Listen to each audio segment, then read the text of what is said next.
Assalamu alaikum again, students. Now we are continuing with our second topic of immunity. The immunity is the ability of the human body to resist almost all types of damages to the of the tissues and the organs by the invasion of the microorganism. यानी जो भी कोई invaders हैं, outside invaders हैं, ये microorganisms हैं, whatever the damage they can do, the our ability of the body to resist those damages and those invasions is called immunity. जितना हम resist करते हैं, हमारी body जितना resist करती है, जितनी उसकी ability है, that is called immunity of the body. दो टाइप की इम्यूनिटी होती है, इननेट होती है, इनबॉर्न होती है, that results from the stimulation of the general processes.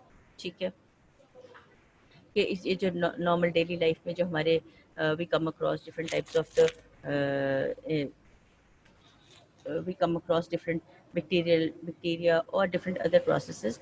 तो जो इम्यूनिटी हमारे अंदर नेचुरली प्रोड्यूस होती है that is called innate immunity, and the acquired immunity वो होती है कि जब कि हम we come across certain bacterial infection या सर्टेन इन्वेडर्स, तो फिर जो हमारे अंदर सेल स्टिमुलेट होते हैं to fight against those organisms, तो उनको हम कहते हैं that is the acquired immunity. वो मंथ्स और ईयर्स में और इवन वीक्स में डेवलप होती है. ठीक है, इननेट इम्यूनिटी में किस तरह होती है? एक तो ये कि फेगोसाइटोसिस हो जाता है of the bacteria and the invaders by the डब्ल्यूबीसीज, कि अगर कोई इन्फेक्शन हुआ है, कुछ है, तो उसके अगेंस्ट इम्यूनिटी प्रोड्यूस हो जाती है कि ऑलरेडी जो हमारे बने हुए डब्ल्यूबीसीज हैं वो और टिश्यू मैक्रोफेज सिस्टम है वो उनको फेगोसाइटोज कर लेते हैं. That is the resistance, that is immunity जो कि इनबॉर्न होती है. दूसरी, destruction of the solid organism by the acid secretion of the stomach and the digestive. जो भी हम चीज़ें सॉलो करते हैं उसमें अगर एसिड जो डिस्ट्रक्टिव कोई प्रोसेस है तो उनको डिस्ट्रॉय करने के लिए जो एसिड सिक्रीशन होती हैं हमारी स्टमक की या दूसरे डाइजेस्टिव एंजाइम्स होते हैं जो कि डाइजेस्ट करते हैं डिफरेंट ऑर्गेनिजम्स को, वो इननेट इम्यूनिटी प्रोवाइड करते हैं. दूसरे, हमारी स्किन जो है ना that provide resistance to the infection to the invasion by the organisms, वो हमारी एक नेचुरल इम्यूनिटी होती है. फिर chemical compound that attach to the foreign organism the toxins and destroy them. हमारे बॉडी में सर्टेन केमिकल कंपाउंड्स जो होते हैं वो रिलीज होते हैं जो कि डायरेक्टली उन फॉरेन ऑर्गेनिज्म को इन्वेड कर देते हैं या उनसे जो टॉक्सिन्स जो रिलीज कर रहे होते हैं उनको वो डिस्ट्रॉय कर देते हैं. ठीक है, अब क्या क्या जो है सब्सटेंसेस जो है ना वो रिलीज होते हैं नेचुरली जो कि हमारी इननेट इम्यूनिटी डेवलप करने के लिए हमें हेल्पफुल होते हैं. उसमें सबसे पहले आते हैं लाइसोजाइम्स. ये एक म्यूकोलिटिक पॉलीसेकेराइड होता है. पॉलीसेकेराइड आपको पता है कि स्टार्चेस होते हैं. म्यूकोलिटिक की जो कि इसको डिसॉल्व कर देगा, that attacks the bacteria and causes them to dissolute, यानी इनको डिसॉल्व कर लेता है, उसको लिक्विफाई कर देता है. ठीक है, दूसरे बेसिक पॉलीपेप्टाइड्स भी होते हैं इसमें जो कि रिलीज होते हैं जो इनएक्टिवेट करते हैं certain type of gram positive bacteria को. फिर कंप्लीमेंट कॉम्प्लेक्स होता है, कंप्लीमेंट सिस्टम होता है, बॉडी का डिफेंस मैकेनिज्म है जो कि लिम्फोसाइट बी के थ्रू फंक्शन करता है. तो उसमें भी different 20 types of different proteins होती हैं जो कि फाइट करती हैं अगेंस्ट दीज और नेचुरली प्रेजेंट होती हैं और वो फाइट करती हैं against these invading organism naturally. फिर नेचुरल किलर लिम्फोसाइट्स होते हैं that can recognise and destroy the foreign cells, tumour cells and the infected cells. So ये डिफरेंट सब्सटेंसेस होते हैं जो कि हमारी इम्यूनिटी को फैसिलिटेट करते हैं. एक्वायर्ड इम्यूनिटी जो होती है ना वो एक्सट्रीम प्रोटेक्शन प्रोवाइड करती है क्योंकि that is fighting against the most disasters और the harmful bacteria. Toxins such as the उनके अगेंस्ट करती है, टॉक्सिन्स के अगेंस्ट करती है, जैसे कि पैरालिटिक बोटुलिनम टॉक्सिन होता है, ये टेटनस के टॉक्सिन्स होते हैं.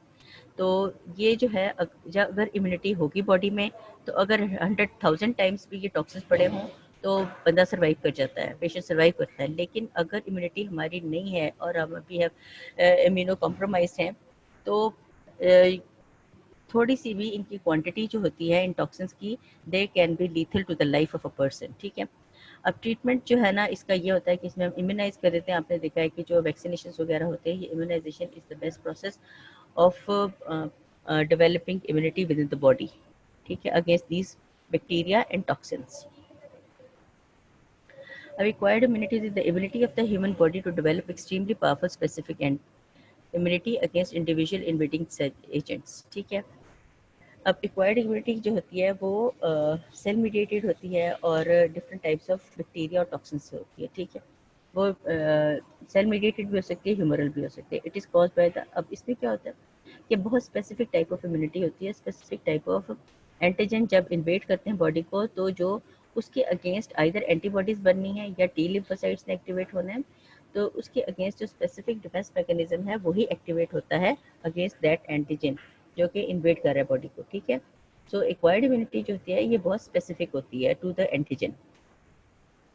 दो बेसिक टाइप की एक्वायर्ड इम्यूनिटी दो टाइप्स की होती है, एक ह्यूमरल इम्यूनिटी होती है और ये बी सेल इम्यूनिटी होती है, बी लिम्फोसाइट्स से बनती है। इसमें the body develop certain antibodies. इसमें क्या होता है कि एंटीबॉडीज बनती हैं, और एंटीबॉडीज क्या होती हैं, ये ग्लोबुलिन मॉलिक्यूल्स होते हैं जो कि ब्लड प्लाज्मा में पड़े होते हैं और वो अटैक करते हैं इन्वेडिंग एजेंट्स को। सो पहली टाइप है ह्यूमरल इम्यूनिटी, ये बी लिम्फोसाइट इम्यूनिटी, जिसमें एंटीबॉडीज बनती हैं ग्लोबुलिन मॉलिक्यूल से जो कि ऑलरेडी प्लाज्मा में पड़े हुए। दूसरी एक्वायर्ड और सेल मीडिएटेड इम्यूनिटी होती है, और इसको ये टी लिम्फोसाइट की एक्टिवेशन से बनती है, ठीक है।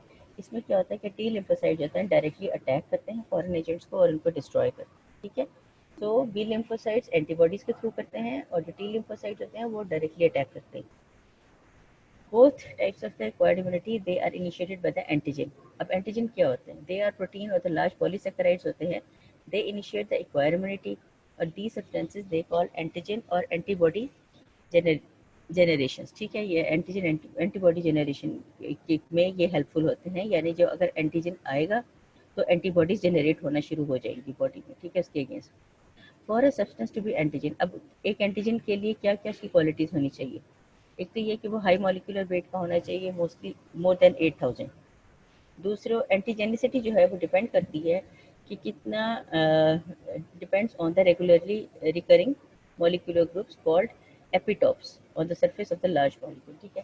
कि ये जो है ना कितनी एंटीजन कितना नंबर है मॉलिक्यूल्स का कि जो कि उस लार्ज मॉलिक्यूल के ऊपर certain type of large molecules पड़े होते हैं जिनको हम एपिटॉप्स कहते हैं। जितने ज़्यादा एपिटॉप्स होंगे उतनी एंटीजेनिसिटी होगी, जितना ज़्यादा बड़ा साइज होगा इन्वेडिंग पार्टिकल का उतनी ही उसको ज़्यादा इफेक्टिव एंटीजन होगा, ठीक है।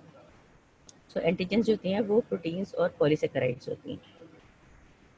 फिर कहते हैं कि acquired immunity is the product of the body lymphocytes. People having genetic, अगर किसी में बाय बर्थ जो है ना लिम्फोसाइट्स कम हो या बाद में डिस्ट्रॉय है लिम्फोसाइट, तो फिर उनमें एक्वायर्ड इम्यूनिटी डेवलप नहीं होती। लिम्फोसाइट जो होते हैं ना वो बहुत सी डिफरेंट एरियाज में होते हैं, लिम्फ नोड्स में होते हैं, स्प्लीन में, सब mucus areas of the gastro intestinal tract में होते हैं, थाइमस में होते हैं, बोन मैरो में, यहाँ सब जगह पे लिम्फोसाइट बन रहे होते हैं। अब होता क्या है, द इन्वेडिंग एजेंट जो होता है ना first enters the fluid, tissue fluid में जाता है और फिर वहाँ से वो लिम्फ वेसल्स में चला जाता है। जब वो लिम्फ वेसल्स में जाता है तो जो अपर बॉडी के जो लिम्फ वेसल्स हैं वो जाके थ्रोट या फेरिंग्स के लिम्फ वेसल्स में चले जाते हैं जो कि टॉन्सिल्स और एडेनोइड्स के पास होते हैं। वहाँ पे फिर ये जो एंटीजन जब इन्वेड करता है तो वहाँ पर पड़े हुए लिम्फोसाइट को एक्टिवेट हो जाते हैं और उस एंटीजन को डिस्ट्रॉय करते हैं। दूसरे जो है लिम्फ टिश्यूज जो है ना जो कि पेरीफ्री ऑफ द बॉडी पे पड़े होते हैं, जो पेरिफेरल इन्फेक्शंस होते हैं वो उनको कम्बैट करते हैं और उनको इन्वेडिंग एंटीजन को उधर से डिस्ट्रॉय करते हैं, ठीक। जो लिम्फोइड टिश्यू होते हैं स्प्लीन के, थाइमस के और बोन मैरो के, they play the specific role of intercepting antigen and agent circulating in the blood. जाहिर है वो अंडरलाइन टिश्यूज हैं, स्प्लीन, थाइमस और bone marrow deep deep in the body होते हैं, तो वो उन ऑर्गेनिजम्स को इन्वेड करते हैं जो कि बॉडी में सर्कुलेट कर रहे हैं, ठीक है।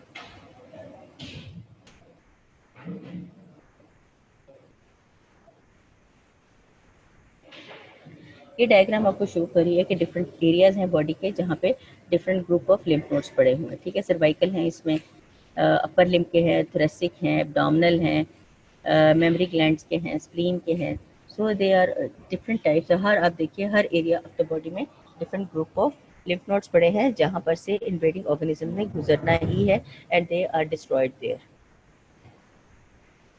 अब टी लिम्फोसाइट जो है ना they are responsible for forming the activated T lymphocytes and provide cell mediated, जैसे मैंने पहले बताया। बी लिम्फोसाइट जो है एंटीबॉडीज बनाते हैं, उसको हम ह्यूमरल इम्यूनिटी कह देते हैं।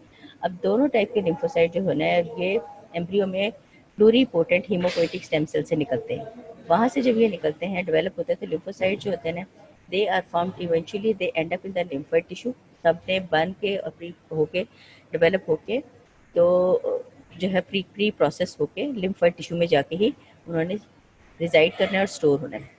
लिम्फोसाइट जिन्होंने कि बनना है टी लिम्फोसाइट्स, वो पहले जाते हैं थाइमस ग्लैंड में और फिर वहाँ से जाते हैं लिम्फ नोड्स में, ठीक है, और वो सेल इमीडिएट इम्यूनिटी करते हैं। वो बी लिम्फोसाइट्स जिन्होंने कि बी लिम्फोसाइट बनना है वो सेल्स वो आगे जाके वो होते हैं जिन्होंने जाके आगे एंटीबॉडीज़ बनानी है।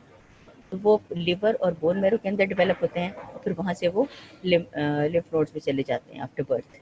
ठीक है, अब यहाँ पर देखिए एक एंटी जो स्टेम सेल्स हैं वो तो एक ही हैं शुरू में, और ये यहाँ से दो डिफरेंट पाथवेज को जा सकते हैं। या तो थाइमस को जाएगी इसकी, जब थाइमस में इसकी डेवलपमेंट होती है तो टी लिम्फोसाइट्स बनते हैं। अगर इसकी जाके डेवलपमेंट लिवर में होगी तो ये, या बोन मैरो में होगी तो वो ह्यूमरल इम्यूनिटी करते हैं, बी लिम्फोसाइट्स बनाते हैं। मगर लिम्फ नोड टी और बी लिम्फोसाइट्स अपने जाके लिम्फ नोड में ही जाना है। लिम्फ नोड जाते हैं, एंटीजन जब उनको अफेक्ट करता है तो अकॉर्डिंगली कुछ जो होते हैं ना जिन्होंने एंटीबॉडी के थ्रू एक्ट करना है वो बी लिम्फोसाइट्स की स्टिमुलेट करते हैं, और जिन्होंने सेल मीडिएटेड इम्यूनिटी के से कम्बैट करना है, डायरेक्टली फॉरेन पार्टिकल को डिस्ट्रॉय करना है, तो वो टी लिम्फोसाइट्स के थ्रू जाते हैं। ठीक है, सारे लिम्फोसाइट होते हैं, लिम्फोसाइट कम्युनिकेट स्टेम सेल्स के से ही ओरिजिनेट करते हैं, जैसे कि इस डायग्राम में बताया। ये स्टेम सेल जो है ना, they are incapable of forming directly either activated T lymphocytes or antibodies. Before they can do so, they must be further differentiated in appropriate processing areas. ठीक है, T lymphocytes after originating in the bone marrow they first migrate to thymus gland, again वही बात है, and here they divide rapidly and develop extreme diversity for reacting। अब ये क्या है, thymus में वो डेवलप होते हैं और फिर उसके बाद जो है उसके बाद वो जाते हैं लिम्फ नोड्स में, लेकिन थाइमस में वो उनकी डिफ्रेंसिएशन हो जाती है कि किस सेल में किस टाइप का टी लिम्फोसाइट बनना है। ठीक है, सो इनकी प्री प्रोसेसिंग थाइमस ग्लैंड में हो जाती है। Pre process T lymphocytes leave the thymus and spread by way of the blood throughout the body to lodge in the lymphoid tissue। ठीक है, वैसे lymphoid tissue में चले जाते हैं। The thymus selects which type के, थाइमस जो है ना पहले जितने सारे सारे टी लिम्फोसाइट्स बन जाते हैं और थाइमस उनमें से सिलेक्ट करता है कि कौन से टी लिम्फोसाइट्स हैं जो कि हार्मफुल नहीं होंगे बॉडी को। तो वो टी लिम्फोसाइट जो होते हैं ना उनको डिफरेंट बॉडी टिश्यू से उनका रिएक्शन करवाता है, और फिर अगर उनका बॉडी टिश्यू के साथ रिएक्शन हो जाए तो वो टी लिम्फोसाइट्स वहीं डिस्ट्रॉय हो जाते हैं। वो सिर्फ वही टी लिम्फोसाइट्स वहाँ से रिलीज होते हैं जिन्होंने आगे जाके फॉरेन एजेंट्स को इन्वेड करना है। ठीक है, the only cell T lymphocytes react and destroyed and phagocytosed instead of being released। वो रिलीज नहीं होते जिन्होंने बॉडी टिश्यू के अगेंस्ट काम करना है।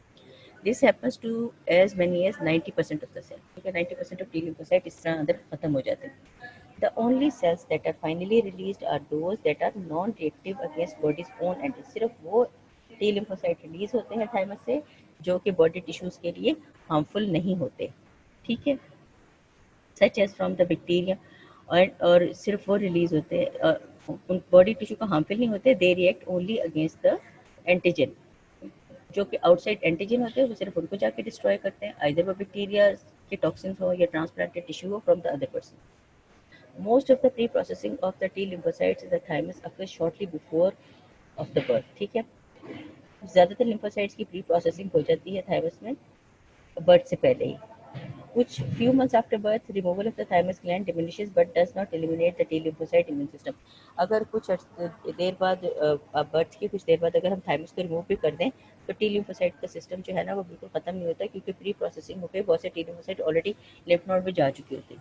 Removal of the thymus before several months before birth, अगर बर्थ से पहले थाइमस निकाल दिया जाए तो फिर सेल मीडिएटेड इम्यूनिटी की डेवलपमेंट खत्म हो जाती है। ठीक है, तो cellular type of immunity is responsible for the rejection of the transplanted organ such as heart. जो ट्रांसप्लांट लगाते हैं और उसका ऑर्गन रिजेक्शन हो जाती है वो सेल मीडिएटेड इम्यूनिटी के थ्रू होती है। सो टी लिम्फोसाइट जो है वो डिफ्रेंशिएट होते हैं, प्री प्रोसेस होते हैं थाइमस में, लेकिन बिफोर बर्थ जो है ना ये भी हो चुके होते हैं। तो अगर बिफोर बर्थ आफ्टर बर्थ अगर हम थाइमस रिमूव कर देते हैं तो भी सेल मीडिएटेड इम्यूनिटी थोड़ी बहुत बच जाती है, लेकिन अगर बिफोर बर्थ रिमूव कर दें थाइमस को तो फिर सेल मीडिएटेड इम्यूनिटी नहीं होती। ठीक है, दूसरे जो ट्रांसप्लांटेड ऑर्गन में ऑर्गन रिजेक्शन होती है वो सेल मीडिएटेड इम्यूनिटी के थ्रू होती है। ठीक है, अब आगे बी लिम्फोसाइट की प्री प्रोसेसिंग वो लिवर में होती है ड्यूरिंग फीटल लाइफ, और बोन मैरो में होती है लेट फीटल लाइफ और आफ्टर बर्थ। ठीक है, पहले मिड फीटल लाइफ में लिवर में होती है, बाद में बोन मैरो और बोन मैरो में होती है फीटल लाइफ में और आफ्टर बर्थ में। B lymphocytes they are different from the T lymphocytes इस तरह से कि वो जो है ना बजाय इसके कि पूरा का पूरा सेल जो है ना वो डेवलप करे अगेंस्ट द एंटीजन, वो एंटीबॉडीज बना देते हैं which are large molecules and are capable of combining with and destroying the antigen substance. वो डायरेक्टली खुद नहीं अटैक करते बल्कि एंटीबॉडीज बनाते हैं जो कि एंटीजन को डिस्ट्रॉय करते हैं। सेकेंडली कि वो बहुत ज़्यादा स्पेसिफिक होते हैं to the specific type of reagents, कि कोई जो एंटीजन आया है उसके against specific type of B lymphocyte activate होंगे और स्पेसिफिक टाइप ऑफ एंटीबॉडीज बनाएंगे जो कि उस एंटीजन को खत्म करेगा। After pre processing the B lymphocytes migrate to the, उसी तरह ही जैसे टी लिम्फोसाइट्स थाइमस से प्री प्रोसेस होकर लिम्फ नोड्स में चले जाते हैं, लिम्फा टिश्यू में चले जाते हैं, इस तरह बी लिम्फोसाइट जो होते हैं ना वो बोन मैरो से निकल के प्री प्रोसेस होकर लिम्फा टिश्यू में चले जाते हैं। जब स्पेसिफिक एंटीजन आता है टी और बी लिम्फोसाइट्स के, तो कुछ certain type of T lymphocyte activate हो जाते हैं या certain type of B lymphocyte activate हो जाते हैं जिन्होंने स्पेसिफिकली उसको डिस्ट्रॉय करना है। ठीक है, activated T cell and the antibodies in turn वो रिएक्ट करते हैं हाईली स्पेसिफिकली, खास उसी एंटीजन को करते हैं जिसके लिए वो बनाए गए हैं और जिस जिस तरह से उनकी डेवलपमेंट हुई है। सो इस तरह होता यह है कि एक स्पेसिफिक एंटीजन के लिए एक स्पेसिफिक ग्रुप ऑफ टी या बी लिम्फोसाइट बन जाता है जिसको हम कह देते हैं क्लोन्स। उस ग्रुप ऑफ लिम्फोसाइट्स को कह देते हैं कि एक क्लोन है लिम्फोसाइट का जो कि स्पेसिफिक है उस एंटीजन के लिए जिसने जो इन्वेड किया है। ठीक है, और एक क्लोन के अंदर सारे लिम्फोसाइट्स होते हैं ना, they are same. These are the different organs कि जो जहाँ पे डेवलपमेंट होती है लिम्फोसाइट्स। अब mechanism for activating a clone, अब क्लोन कैसे एक्टिवेट होगा जब क्लोन तो बन गए। In case of B lymphocyte, each of these has on the surface of its cell membrane about 100,000 B lymphocyte कैसे एक्टिवेट होता है कि उनकी सरफेस के ऊपर बहुत सारे एंटीबॉडी मॉलिक्यूल्स पड़े होते हैं। जब उनका स्पेसिफिक एंटीजन होता है तो वो एंटीबॉडीज जो होती है ना वो उस एंटीजन के साथ एक्टिवेट होती है और एंटीजन के साथ मिलकर एंटीजन एंटीबॉडी कॉम्प्लेक्स बना लेती हैं, जो कि और वो एंटीबॉडीज उसके साथ कॉम्प्लेक्स बना के फर्दर उसको therefore when the appropriate antigen comes along it immediately attaches to the antibody in the cell membrane and this leads to the activation process। ठीक है, एक्टिवेशन इस तरह होती है कि बी लिम्फोसाइट्स के सरफेस के ऊपर एंटीबॉडी मॉलिक्यूल्स पड़े होते हैं, स्पेसिफिक एंटीजन आता है तो एक्टिवेट होता है और उसके साथ एंटीजन एंटीबॉडी कॉम्प्लेक्स बना लेते हैं। अब ये देखिए इसमें दिखाया नीचे देखिए ब्लैक में एक एंटीजन है। अब इसमें से किस तीन टाइप के क्लोन्स पड़े हुए हैं, किसको ये जाके अटैच होगा स्पेसिफिक टाइप ऑफ जिसमें ये, अब ये नेक्स्ट डायग्राम में देखिए कि जो इसका स्पेसिफिक था एंटीजन ये एंटीबॉडीज ये उसके साथ ही जाके अटैच हुआ और उसको ही इसने प्रोलिफरेट किया। अब जो अफेक्टेड हैं वो अलग हो गए हैं, नीचे साइड पे वो प्राइमरी रिस्पॉन्स है और जो कि पहले से ऑलरेडी बने हुए हैं उन्होंने उस एंटीजन को डिस्ट्रॉय किया है। अब ऊपर की साइड पे देखिए कि ये जो है जो दूसरे हैं सेल्स वो भी जो मेमोरी सेल्स पड़े हुए हैं वो फिर दोबारा से अगर सेकेंड एक्सपोजर हो जाए तो एक जो मेमोरी सेल होता है कि जो ऑलरेडी हम एक्सपोज हुए हुए हैं इसको, तो वो मेमोरी सेल एक्टिवेट हो जाते हैं और फिर फर्दर डेवलपमेंट हो जाती है लिम्फोसाइट्स की, जो ये सेकेंडरी रिस्पॉन्स होता है। सो एक दो किस्म के रिस्पॉन्सेज आते हैं जब antigen comes in contact with the clones lymphocyte clones के। एक तो ऑलरेडी जो सेंसिटाइज क्लोन्स होते हैं उनको पता होता है वो उस एंटीजन के साथ रिएक्ट कर चुके होते हैं। अब उसमें क्या होता है कुछ बनते हैं सेल्स जो कि डिस्ट्रॉय कर देते हैं उस एंटीजन को, कुछ जो है ना वो मेमोरी सेल बन जाते हैं कि भाई इस एंटीजन को हम ऑलरेडी एक्सपोज हैं। तो अगर सेकेंड टाइम वो एंटीजन उसको इन्वेट करता है तो जो मेमोरी सेल बने हैं वो प्रोलिफरेट कर जाते हैं, मल्टीप्लाई कर जाते हैं और वो फिर वो नेक्स्ट जो उनकी अटैक होता है उसको एंटीजन को वो डिस्ट्रॉय कर देते हैं और वो सेकेंडरी रिस्पॉन्स होता है। सो मैक्रोफेजेस जो होते हैं वो भी एक्टिवेशन ऑफ द लिम्फोसाइट्स में हेल्पफुल होते हैं। लिम्फोइड टिश्यू में मैक्रोफेजेस प्रेजेंट होते हैं इन द साइनोसाइट्स सारे लिम्फोइड टिश्यू में और most of the invading organism they are phagocytized and digested by the macrophages and antigen products are liberated into the macrophage cytosol. The macrophage then pass these antigen by cell to cell contact directly to the lymphocyte leading to the activation of specific also secrete the interleukin 1 promote growth and production of the specific lymphocyte. अच्छा जी, होता क्या है कि macrophages में already जो है ना lymphoid tissue में मैक्रोफेज पड़े हुए हैं। जब भी कोई एंटीजन आता है लिम्फोइड टिश्यू में तो वो मैक्रोफेजेस जो होते हैं ना वो एक्टिवेट हो जाते हैं। जब मैक्रोफेजेस एक्टिवेट होते हैं तो उस एंटीजन का के अगेंस्ट जो है ना वो कुछ को डिस्ट्रॉय कर देते हैं और एंटीजन कुछ प्रोडक्ट्स जो होती हैं ना वो लिबरेट हो जाती हैं इनटू द साइटोसोल यानी साइटोप्लाज्म ऑफ द मैक्रोफेज के अंदर वो रिलीज हो जाते हैं। अभी मैक्रोफेज जब ये उस प्रोडक्ट को रिलीज करते हैं during circulation to the other lymphoid tissue, तो उधर लिम्फोइड टिश्यू में जब उसको रिलीज करते हैं तो जो स्पेसिफिक टाइप ऑफ लिम्फोसाइट जिन्होंने एक्टिवेट होना है आइदर बी और टी उस एंटीजन के अगेंस्ट, तो वो वहाँ पर उसको एक्टिवेट कर देता है स्पेसिफिक टाइप ऑफ लिम्फोसाइट को by the these product of the antigens bye releasing them. दूसरे वो इंटरल्यूकिन 1 भी प्रमोट ये इंटरल्यूकिन 1 को भी स्क्रीट करता है जिससे कि ग्रोथ प्रमोट होती है स्पेसिफिक टाइप ऑफ लिम्फोसाइट की। सो दो तरह से, एक तो जो सब्सटेंसेस रिलीज कर देता है इन द साइटोसोल और दूसरे इंटरल्यूकिन 1 रिलीज करता है जिससे कि लिम्फोसाइट्स एक्टिवेट हो जाते हैं। Some of the T cells जो है ना दे आर फॉर्म, उनको हेल्पर टी सेल्स कहते हैं। ये special type of the substance एक रिलीज करते हैं जिनको लिम्फोकाइंस कहते हैं, that activate the specific B lymphocytes. ठीक है, helper T cells specific B lymphocytes को एक्टिवेट करते हैं by releasing a substance called lymphokines without the aid of.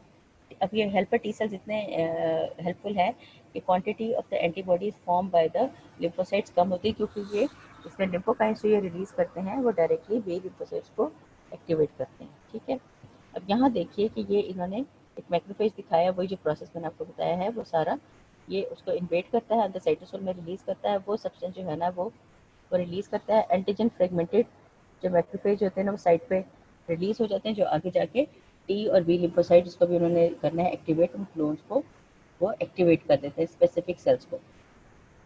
B lymphocyte को भी इसी तरह है कि वो हेल्पर टी सेल जो होते हैं ना वो आगे जाके दूसरे बी लिम्फोसाइट्स को जो है वो थ्रू लिम्फोकाइंस वो उसको एक्टिवेट करते हैं, और ये लिम्फोकाइंस जो होते हैं ना ये हेल्प करते हैं बी सेल को टू डेवलप, और इस तरह ये मेमोरी सेल भी नए बनाते हैं और दूसरे ये बी लिम्फोसाइट्स को भी एक्टिवेट करते हैं। ठीक है,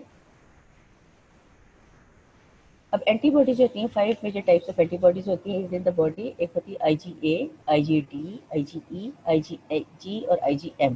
ठीक है, IG स्टैंड्स फॉर इम्यूनोग्लोबुलिन। ठीक है, IgA जो है वो ये मोनोमर होता है, यानी वन साइडेड होता है, डाइमर होता है, ये 2 पोल्स होते हैं। ये होता है ब्लड प्लाज्मा में होता है, और सिक्रीटरी IgA जो होता है ना वो डाइमर होता है, इसके 2 पोल्स होते हैं। ये म्यूकस में होता है, सलाइवा में, टीयर्स में, मिल्क में, सारी फ्लूइडिटी में, जो कि फ्लूइड लाइक मटेरियल है क्योंकि इसका सिक्रीटरी प्रोसेस है, तो ये वहाँ पर उनको जो है एंटीबॉडी डेवलपमेंट में ये हेल्पफुल होता है। ठीक है, ये प्रिवेंट करता है pathogen from adhering to the epithelia and penetrating the underlying tissue.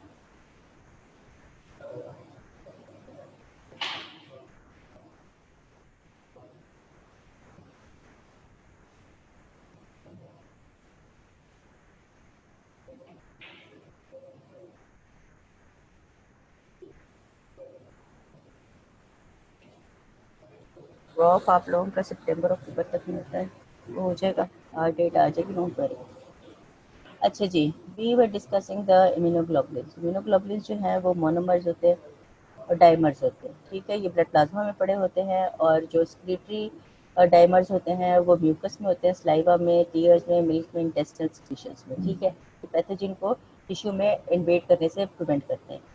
IgD जो मोनोमर्स होते हैं वो वन साइडेड होते हैं, और वो एंटीजन रिसेप्टर्स के तौर पे एक्ट करते हैं कि वहाँ पे आके एंटीजन्स लग जाते हैं। ठीक है, और फिर एंटीजन एंटीबॉडी रिएक्शन होता है। IgE जो होते हैं ये बहुत इंपॉर्टेंट होता है, ये मोनोमर्स होते हैं, ये टॉन्सिल्स में, स्किन में, म्यूकस मेम्ब्रेन्स में होते हैं, और चूंकि ये मास्ट सेल्स और बेसोफिल्स को जो है ना वो एक्टिवेट करते हैं, तो ये हिस्टामिन रिलीज करते हैं। जैसे कि हमने पहले पढ़ा था कि IgE इम्यूनोग्लोबुलिन जो है वो बेसोफिल और मास्ट सेल्स को स्टिमुलेट करते हैं, जो जहाँ से हिस्टामिन रिलीज होती है और एलर्जिक रिएक्शन होता है। ठीक है,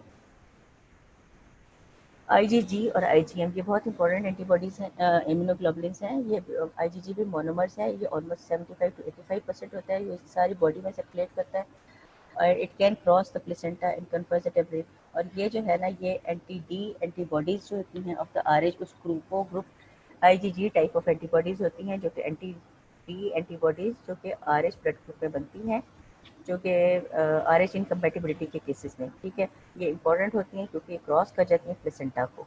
IgG IgM जो होते हैं मोनोमर्स होते हैं, पेंटामर्स होते हैं, यानी बड़े भी होते हैं। ये monomer is an antigen receptor, जो भी मोनोमर वन साइडेड होगा वो रिसेप्टर साइट प्रोवाइड करेगा कि वहाँ पे आके एंटीजन लग जाए।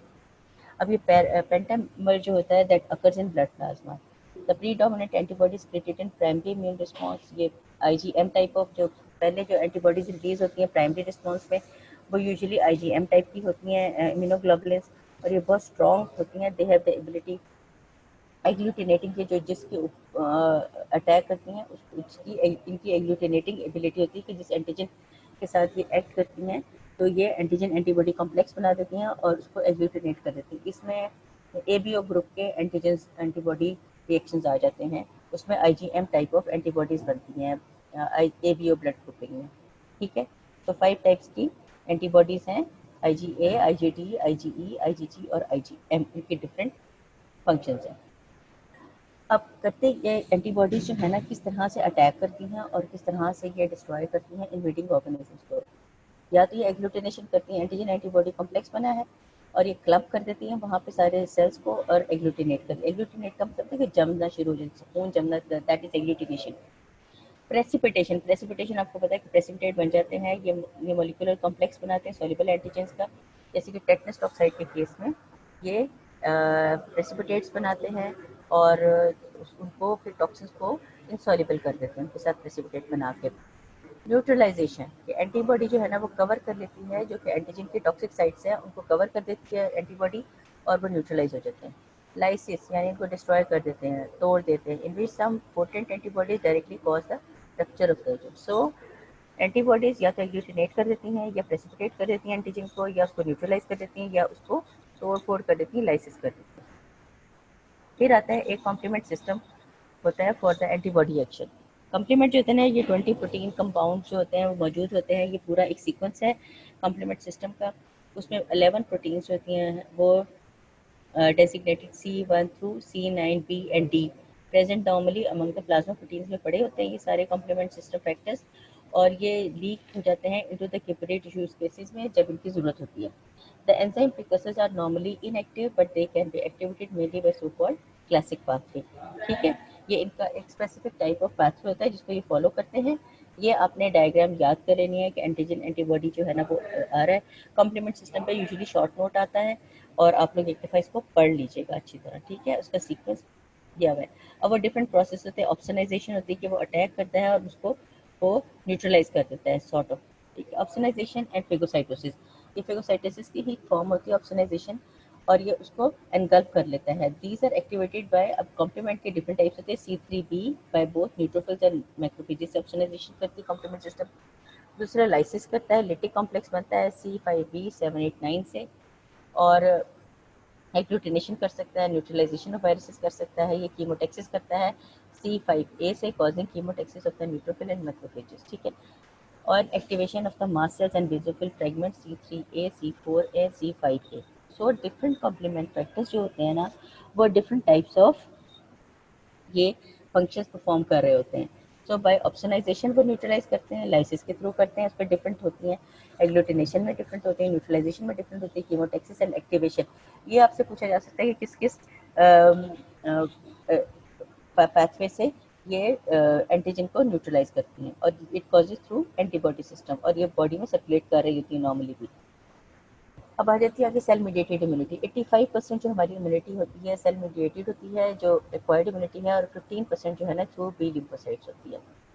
अब जो टी सेल लिम्फोसाइट्स होते हैं वो on exposure to an antigen activated T helper cell बनते हैं सबसे पहले, और T lymphocytes memory cells are formed and spread to the lymphatic tissue of the bone. सबसे पहले हेल्पर टी सेल और मेमोरी टी सेल बनते हैं पहले। ठीक है, ये आगे जाके फर्दर डिफरेंशिएट कर देते हैं। The three major type of the antigen presenting cells, macrophage, B lymphocyte and dendritic cell, ये मोस्ट पोटेंट होते हैं for the initiation of the formation of the T lymphocytes. तो टी लिम्फोसाइट्स की development के ये सबसे पहले मैक्रोफेज इसको स्टिमुलेट करते हैं, बी लिम्फोसाइट स्टिमुलेट करते हैं, और डेंड्रिटिक सेल्स होते हैं जो कि स्टिमुलेट करते हैं उन कॉलोनीज को जहाँ पे टी लिम्फोसाइट्स बनने हैं लिम्फोइड टिश्यू में या थाइमस में, तो उसको डिफरेंशिएट करते हैं। The T lymphocyte respond to the antigens by binding to specific molecules called MHC protein on the surface of the antigen presenting cells in the lymphoid tissues.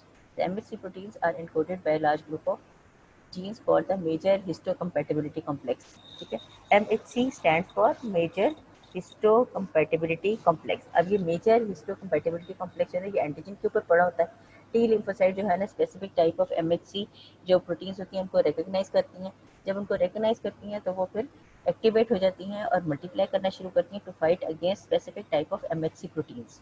ठीक है, the MHC proteins bind peptide fragments of the antigen proteins that are degraded inside antigen presenting cells and then transport them to the cell surface। ठीक है, उसके अंदर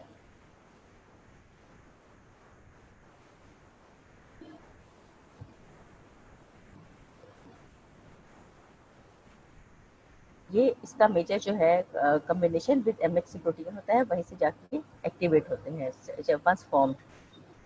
there are two type MHC protein, दो type की होती हैं, एक तो रहता है which present antigen to the cytotoxic T cell, और MHC2 प्रोटीन्स होते हैं which present antigen to the T helper sales.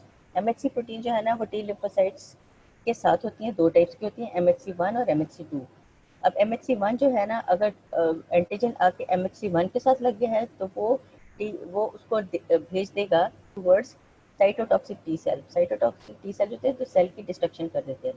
अगर MHC प्रोटीन 2 के साथ एंटीजन आके लग गया है तो वो हेल्पर टी सेल्स के साथ जाके लग जाएगा, जो कि उसको दूसरे तरीके से उसको डिस्ट्रॉय करेगा। ठीक है,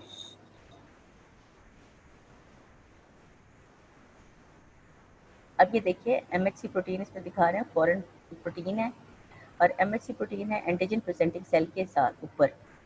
ठीक है, अब cell to cell addition proteins बन जाती हैं और बाद में आके वो टी सेल को स्टिमुलेट करती हैं कि जिसने इसको स्पेसिफिकली इसके अगेंस्ट एक्टिव होना है और रिलीज होना है। ठीक है, सो MHC और फॉरेन बॉडी ये मिल के ये टी सेल को specific type of T cell के पास जाते हैं जहाँ से वो डिस्ट्रॉय हो जाए। ठीक है, अब different types of T cells होते हैं, helper T cell, cytotoxic T cell and suppressor T cell and memory T cell. चार टाइप के सेल्स होते हैं, helper T cell, cytotoxic T cell, suppressor T cell और memory T cell. Helper T cell जो होते हैं ना, their role is in the overall regulation of immunity. सारा ये रेगुलेट कर रहे थे हेल्पर टी सेल, और यही डिसाइड करते हैं कि कितने साइटोटॉक्सिक बनने हैं, कितने सप्रेसर बनने हैं, कितने मजीद हेल्पर बनने हैं। ठीक है, the helper T cells are most numerous of the T cells usually constituting more than 3/4। ठीक है, ज़ाहिर है इन्होंने आगे different types of other T cells बनाने। ठीक है, अब ये देखिए प्री प्रोसेसिंग एरिया, एंटीजन आया है, उसने प्री प्रोसेसर एरिया कुछ गया है, वहाँ से MHC के साथ लग के प्री प्रोसेस एंटीजन जो है ना वो आई है, MHC के साथ कंटिन्यू हुई है, इंटरल्यूकिन्स जो है ना वो भी आके लगे हैं, और ये जाके लगे हैं हेल्पर टी सेल को। अब हेल्पर टी सेल जो है ना उसने आगे डिसाइड करना है बाय द रिलीज ऑफ लिम्फोकाइंस कि वो जो कॉम्प्लेक्स बना है उसको साइटोटॉक्सिक टी सेल के पास लेके जाना है या सप्रेसर टी सेल के पास लेके जाना है। ठीक है, और उसने ही आगे जाके ये डिसाइड करना है कि लिम्फोसाइट्स की प्रोलिफरेशन करानी है, डिफ्रेंसिएशन करानी है, या अगर उसने बी लिम्फोसाइट के थ्रू जाना है तो बी लिम्फोसाइट को डिफ्रेंशिएट करके डिफरेंट टाइप्स ऑफ एंटीबॉडीज बनाएगा। सो जो एंटीजन स्पेसिफिक रिसेप्टर्स जो होते हैं, जो डिफरेंट टाइप्स ऑफ सेल्स के ऊपर पड़े होते हैं प्री प्रोसेसिंग एरिया से, एंटीजन जब उसको आके अटैक करता है तो ये सेल ही डिसाइड करता है जिसके ऊपर MHC प्रोटीन्स लगे हैं कि किस टाइप के सेल्स को जाके एक्टिवेट करना है, आइदर टी सेल्स, और टी सेल्स में फिर कौन सा स्पेसिफिक टाइप है, या बी सेल्स को करना है, उसमें कौन सी टाइप ऑफ एंटीबॉडीज बननी है। ठीक है, helper T cells and their role in overall regulation of immunity. Major regulators होते हैं helper T cell and they form a series of the protein mediators. ये एक पूरी एक प्रोटीन की एक ग्रुप बनाते हैं जिनको हम लिम्फोकाइंस कहते हैं। उसमें आ जाते हैं इंटरल्यूकिन्स के आगे फर्दर टाइप्स हैं, इंटरल्यूकिन्स 2 बनाते हैं, 3, 4, 5, 6, और granulocyte monocyte colony stimulating factor जो कि हम GM-CSF हम बना कह रहे थे, और इंटरफेरॉन गैमा जो है ना सेल्स बनाते हैं। So different types of cells जो है ना हेल्पर टी सेल्स के बाद बनते हैं, क्योंकि 3/4 ऑफ द पॉपुलेशन जो होती है ना वो टी सेल्स की, वो हेल्पर टी सेल्स की है।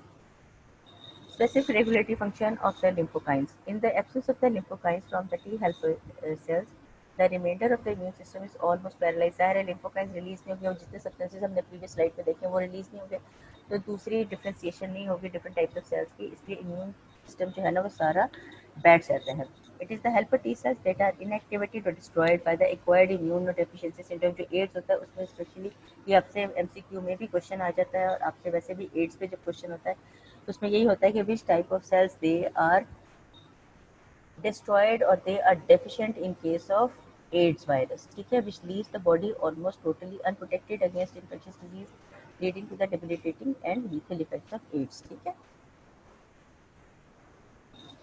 अब स्पेसिफिक फंक्शंस जो होते हैं टी हेल्पर सेल्स के, टी हेल्पर सेल्स देखिए वो कितने इंपॉर्टेंट है, आपने ये पूरा इसका जो है टॉपिक बहुत अच्छी तरह से प्रिपेयर करना है, क्योंकि इस पर फुल फ्लेज क्वेश्चन भी आ जाते हैं। ये क्या करता है, stimulation of growth and proliferation of cytotoxic T cell and suppressor T cells interleukin 2 के थ्रू। फिर ये stimulation of the B cell करता है, उसका ग्रोथ सेल कराता है, और उनकी डिफ्रेंसिएशन कराता है इंटरल्यूकिन 4, 5, 6 के थ्रू। ठीक है, जिनको बी सेल स्टिमुलेटिंग फैक्टर भी कहते हैं। फिर एक्टिवेशन कराता है मैक्रोफेज सिस्टम की, फिर फीडबैक स्टिमुलेटरी इफेक्ट कराता है हेल्पर सेल्स देमसेल्व्स इंटरल्यूकिन के थ्रू। ठीक है, interleukin have the direct positive feedback effect of stimulating and activation of the helper T sales. It acts as an amplifier by enhancing the helper cell response. ठीक है। सो helper T cell को भी जो है ना वो एक्टिवेट करवाते हैं, डिफ्रेंशिएशन करवाते हैं। बी सेल की भी एक्टिवेशन और डिफ्रेंशिएशन कराते हैं through different types of interleukins जिनके नंबर्स दिए हुए हैं। ठीक है। मैक्रोफेज सिस्टम को भी एक्टिवेट करवाते हैं। फिर इसका फीडबैक सिस्टम होता है on the helper T cell, positive feedback होता है कि जो कि ये एक्टिवेट होता है तो और हेल्पर टी सेल एक्टिवेट होते हैं, और हेल्पर टी सेल होते हैं तो और मजीद ये बनते जाते हैं। सो एक पॉजिटिव फीडबैक होता है। दूसरी, एनहांस करता है इम्यून रिस्पॉन्स को। अब आ जाते हैं cytotoxic T cell. Cytotoxic T cell ये इनको हम किलर सेल्स भी कहते हैं, और ये जो होते हैं ये अटैक करते हैं नॉर्मल सेल्स को और इसको डिस्ट्रॉय कर देते हैं। ठीक है। They are responsive to cells of the transplanted tissue और द ऑर्गन। टिश्यू रिजेक्शन जैसे मैंने पहले बताया था टी साइटोटॉक्सिक टी सेल के थ्रू होती है, तो ये नए सेल्स जो टिश्यू अगर ट्रांसप्लांट किया तो वो ये उसको अटैक करते हैं और उसको इन्फेक्ट कर या दूसरा ये कि ये कैंसर सेल्स को बनाते हैं, और होस्ट सेल्स जो होते हैं they are infected with the viruses. So ये रिस्पॉन्सिव सेल्स होते हैं मोस्टली जो ट्रांसप्लांटेड टिश्यू के। They recognize the complex of the antigen and MHC1 protein on the disease cell. MHC1 protein अगर किसी के साथ लग गई है उससे साइटोटॉक्सिक टी सेल पे जाना है एंटीजन ने, और वहाँ उसने डिस्ट्रॉय कर देना है। वहाँ क्या करता है, उसके साथ अटैच होता है, वहाँ पे ये डिफरेंट टाइप्स ऑफ होल्स बना देता है जिनको हम कह देते हैं, उन होल्स को हम कह देते हैं रिसेप्टर प्रोटीन्स होती हैं सेल्स के सरफेस पे, और वो बाइंड कर देती हैं और परफोरेंस बना देती हैं। ठीक है। ये होल फॉर्मिंग सब्सटेंसेस रिलीज करते हैं जिनको परफोरिन कहते हैं, और वो पंच आउट कर देती हैं बाकायदा, उसमें से निकाल लेती हैं एंटीजन के अंदर से मटेरियल को, ये साइटोटॉक्सिक टी सेल्स, और उसकी मेम्ब्रेन को अटैक करके सारा उसको पंच आउट कर लेती है सेल को। इस तरह एंटीजन जो है ना वो डिस्ट्रॉय हो जाते हैं। सो अटैक सेल जो होता है ना वो सोलन हो जाता है और आहिस्ता आहिस्ता फिर डिजॉल्व हो जाता है। और ये रिलीज करता है, एक तो साइटोटॉक्सिक टी सेल जो होते हैं ये रिलीज करते हैं cytotoxic substances into the attack cells. दूसरे ये लिम्फोटॉक्सिन्स को रिलीज करते हैं, ट्यूमर नेक्रोसिस फैक्टर्स को रिलीज करते हैं जो कि किल करता है कैंसर सेल्स को, फीवर करवाता है, ल्यूकोपोइसिस करवाता है, ईओसिनोफिल एक्टिविटी को इंक्रीज कराता है, इंटरफेरॉन्स को रिलीज करता है और इंटरल्यूकिन्स को रिलीज करता है। सो साइटोटॉक्सिक की ज़्यादा डैमेजिंग इफेक्ट होता है ऑन द सेल्स, और ये परफरेंस होल्स बना देता है विद इन द एंटीजन, जिससे कि वो पंच आउट होता है और वो डिस्ट्रॉय हो जाता है। ठीक है। These are the different ways of attacking the cytotoxic T cell. फिर आ जाते हैं suppressor T cell. Suppressor T cell are very important. They are capable of suppressing the functions of both the cytotoxic and helper T cell. दोनों के function को suppress कर देते हैं, यानी इसको कम कर देते हैं। और ये एक्सेसिव इम्यून रिएक्शन को भी करते हैं, जो कि क्योंकि अगर इम्यून रिएक्शन भी अगर अनकंट्रोल्ड हो तो वो that is damaging to the normal tissues of the body. So जो सप्रेसर टी सेल्स होते हैं वो helper T cell, cytotoxic T cell, उन दोनों के फंक्शन को कंट्रोल करते हैं, उनको रेगुलेटरी सेल्स भी कहते हैं। Suppressor T cell system limit the ability of the immune response system to attack a person's own body tissue. So इसका मतलब ये इम्यून टॉलरेंस भी प्रोड्यूस करते हैं सप्रेसर टी सेल्स। ठीक है।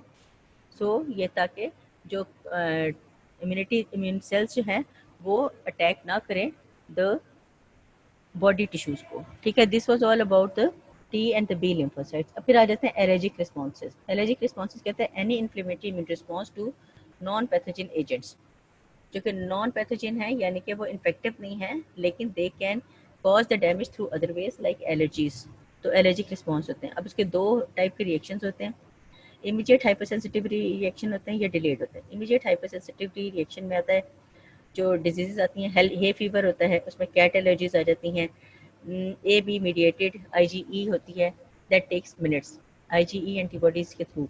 एंड डिलेड हाइपर सेंसिटिविटी होता है जैसे पॉइजन्स के थ्रू हाइपर सेंसिटिविटी हो जाती है, या टी सेल एब्नॉर्मलिटीज जो होती है ना वो आफ्टर अ फ्यू डेज होती है। सो हाइपर सेंसिटिविटी जो होती है वो दो टाइप्स की होती है, इमीडिएट और delayed.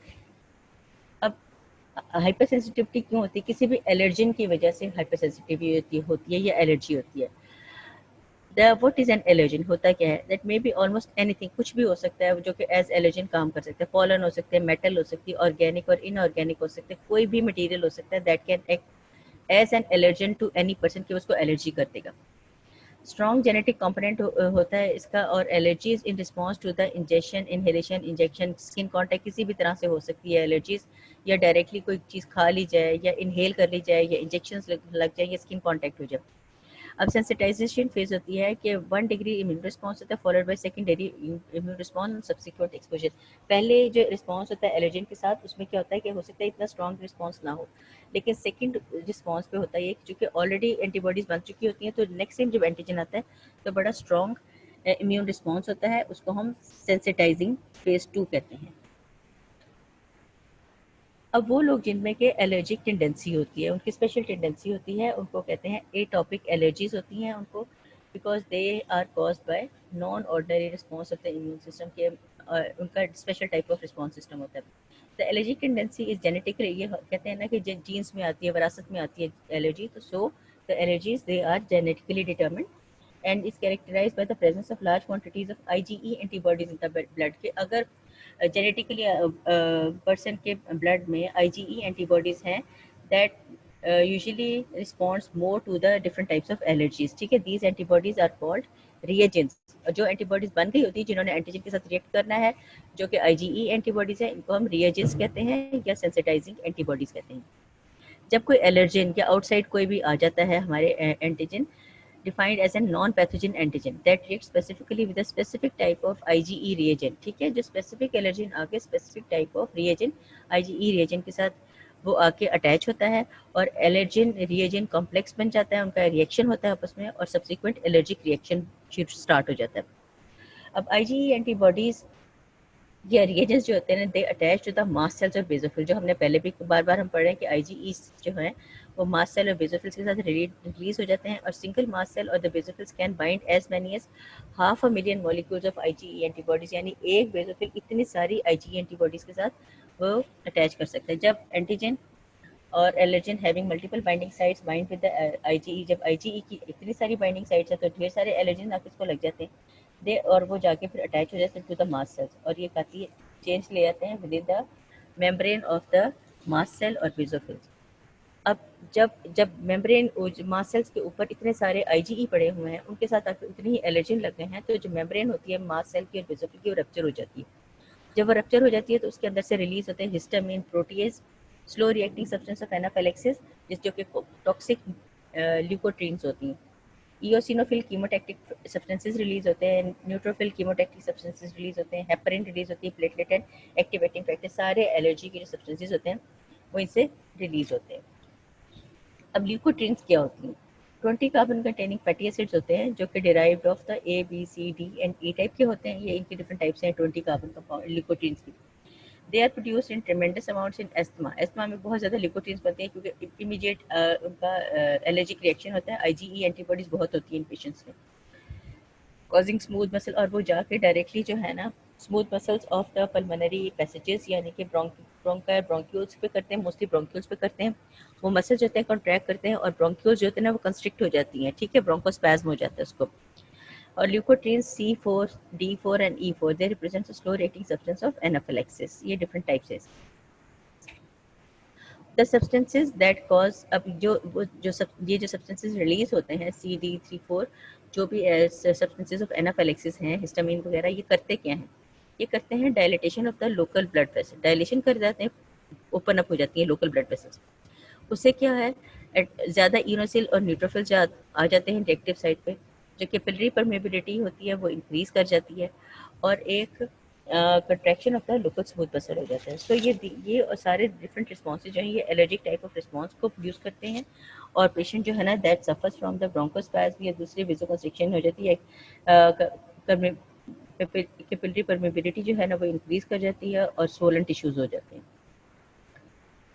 Types of the allergy reactions, IgE mediated allergies of the disease of the, ये immediate type of hypersensitivity reaction होते हैं। इसमें एनाफिलैक्सिस आ जाता है, अर्टिकेरिया जैसे देखा ना जिसम पे हम कह देते हैं आमतौर पर कि धप्पड़ से पड़ गए कुछ है, हे फीवर होता है, एस्थमा होता है, एक्जिमा होता है, खारिश हो जाती है जिसम पे, डिसेंसिटाइजेशन इसकी की जाती है और इम्यूनोथेरेपी की जाती है, IgG इज प्रोड्यूस उससे।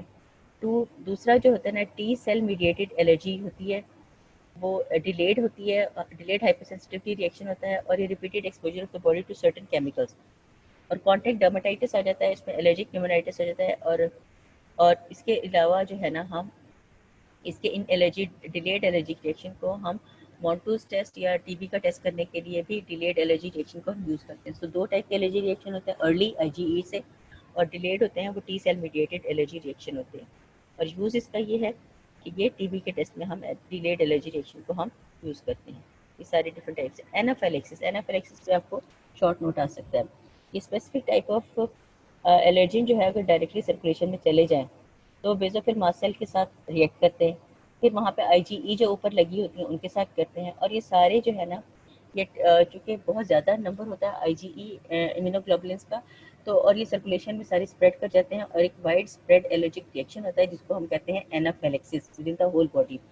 और इसमें क्या होता है, हिस्टामिन रिलीज होती है वो जो कि वेजोडाइलेशन कर देती है, कैपिलरी परमेबिलिटी को इंक्रीज करती है, जिससे फ्लूइड जो है वो टिश्यूज में चला जाता है फ्रॉम द ब्लड।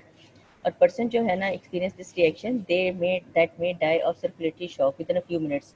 लेकिन अगर हम उसको एपिनेफ्रिन दे दें, एपिनेफ्रिन क्या करती है, वेजो कंस्ट्रिक्शन कराती है। वेजो कंस्ट्रिक्शन कराने से जो टिश्यू जो रिलीज हो रहा है फ्रॉम द ब्लड टिश्यूज में जा रहा है फ्लूइड, वो बच जाता है और सर्कुलेटरी शॉक को नहीं होने पाता। Release from the activated basal muscle is a mixture of nicotines called slow reacting substance of anaphylaxis. Nicotines cause अब ये जो होती हैं मास्टर्स वगैरह से एलर्जिक रिएक्शन के तौर पे slow reacting substance of anaphylaxis भी रिलीज होता है, वो भी एनाफिलेक्सिस करा रहा है। निकोटीन्स जो है ना वो ब्रोंकोस्पैज्म, निकोटीन्स मेनली जो होती है ना रेस्पिरेटरी ट्रैक्ट पर ही होती हैं इफेक्ट, और ब्रोंकोस्पैज्म कराती हैं और एस्थमा लाइक अटैक होता है और सफोकेशन होती है मरीज को। सो एनाफिलेक्सिस इमीडिएट रिएक्शन होता है बेसोफिल मास्ट सेल की उससे होता है, आईजीई आईजी और एंटीजन कॉम्प्लेक्सेस की वजह से होता है, वाइड स्प्रेड हो तो पूरी बॉडी में विजुडाइलेशन हो जाती है, कैपिलरी परमेबिलिटी इंक्रीज कर जाती है, और अगर ट्रीट ना किया जाए एपिनेफ्रिन से तो पेशेंट मर जाता है ड्यू टू सर्कुलेटरी शॉक। अगर जो है ये ल्यूकोट्रिन्स के थ्रू हो तो वो ब्रोंकोस्पैज्म करा देती है, रेस्पिरेटरी ट्रैक्ट में अस्थमा लाइक रिएक्शन होता है। ठीक है, this is a type of the anaphylaxis reaction. दूसरा होता है अर्टिकेरिया, जो स्किन रैशेस बन जाते हैं। Antigen antigen the specific skin areas causing localised anaphylactoid reaction, जो झटपट से बन जाते हैं उसे एनाफिलेक्टॉइड रिएक्शन कहते हैं। और हिस्टामिन जो होती है ना वो रिलीज होती है लोकली, वो उसने वही करना है कि वो वहाँ पे वेजोडाइलेशन कराती है जिससे कि रेडनेस आ जाती है, कैपिलरी परमेबिलिटी इंक्रीज कर देती है, टिश्यू जो है ना टिश्यू में ब्लड में से फ्लूइड आ जाता है विद इन द टिश्यू, वहाँ पे स्वेलिंग हो जाती है, उसको हम कैपिलरी परमेबिलिटी इंक्रीज करने से वो स्वेलिंग होती है, उसको हम हाइव्स कहते हैं। ठीक है, वो जो स्वेलिंग होती है उनको हम हाइव्स कह देते हैं, और इसको हम ट्रीट करते हैं एंटी हिस्टामिन ड्रग्स जो दे देते हैं। ठीक है, तीसरा होता है हे फीवर। हे फीवर जो होता है ना इसमें एलर्जी जो है ना वो नोज के थ्रू होता है, इसमें जुकाम की छींकें आती हैं, जुकाम होता है, एलर्जिक राइनाइटिस वगैरह होता है, इसी में इसमें भी हिस्टामिन रिलीज होती है। और लोकल जो है ना वो इंटरनेसल जो नोज की जो वेसल्स होती हैं वो डायलेट कर देती है, कैपिलरी परमेबिलिटी इंक्रीज करती है और कैपिलरी प्रेशर इंक्रीज करता है, और इसमें फ्लूइड लीकेज हो जाती है इनटू द नेजल कैविटी, जो या जुकाम की सूरत में या छींकों की सूरत में शुरू हो जाती है, और उसको स्नीजिंग सिंड्रोम भी हो जाता है अगर बहुत ज़्यादा छींकें आ रही हों। इसके लिए भी हम एंटी हिस्टामिनिक ड्रग्स देते हैं जिससे कि हम इसको प्रिवेंट करते हैं reaction. Last of all is the asthma. Asthma जो है इस severe type of allergic reaction होता है, इसमें आईजीई एंटीबॉडीज बनी होती हैं, एलर्जिन रिएजिन रिएजिन जो है आईजीई इम्यूनोग्लोबुलिन्स है, ये रिएक्शन होता है इसमें ब्रोंक्यूल्स में, and the products release from the mast cells. ये slow reacting substance of anaphylaxis जो होता है ना वो ब्रोंकोस्पैज्म कर देता है, और person has the difficulty in breathing until the reactive products of the allergic reaction have been remove. ठीक है, एडमिनिस्ट्रेशन एंटीहिस्टामिन हम देते हैं और वेंटोलिन वगैरह देते हैं। आपने देखा होगा कि अस्थमा के इतने पेशेंट में भी किसी न किसी की फैमिली में ये ज़रूर होती है। So these are different types of reactions. Asthma है, टिकेरिया है, हे फीवर है, और एनाफिलेक्सिस है, ये आपने याद कर लेने हैं types of different types of hypersensitivity reactions. ठीक है, एंड टाइप्स ऑफ द ल्यूकोट्रिन्स क्या होती हैं, कंप्लीमेंट सिस्टम क्या है, टी लिम्फोसाइट्स कैसे एक्ट करते हैं, बी लिम्फोसाइट्स कैसे एक्ट करते हैं। So you people will come across these question क्योंकि ये इंपॉर्टेंट टॉपिक्स हैं, तो पूरी कंसंट्रेशन के साथ आप लोगों ने ये पढ़ना है। If you have any difficulty, कोई स्लाइड आपको रिपीट करनी है, just right it down on the chat so that I can repeat it for you.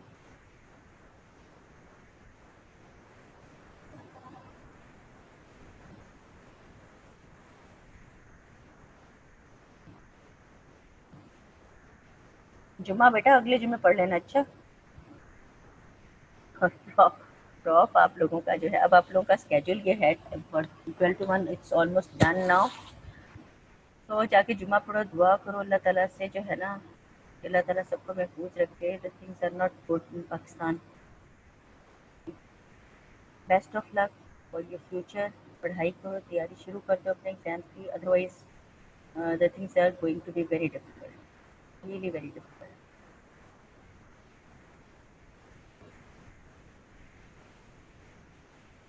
चलो बेटा, अल्लाह सबको आपको अपने सम्मान में रखे, बहुत एहतियात करनी, लड़के बाहर निकलते हैं बहुत ध्यान से बेटा, mask and gloves and everything, और अननेसेसरी बिल्कुल मत निकलो घर से। मैं अपने बच्चों को सबको मैं यही कह रही हूँ कि सब बेटा अपनी हिफाजत करो। अल्लाह ताला आपको, आपके वालदैन को, घर वालों को सबको सम्मान में रखे। एंड खुदा हाफिज़, जाओ नमाज़ पढ़ो जाओ।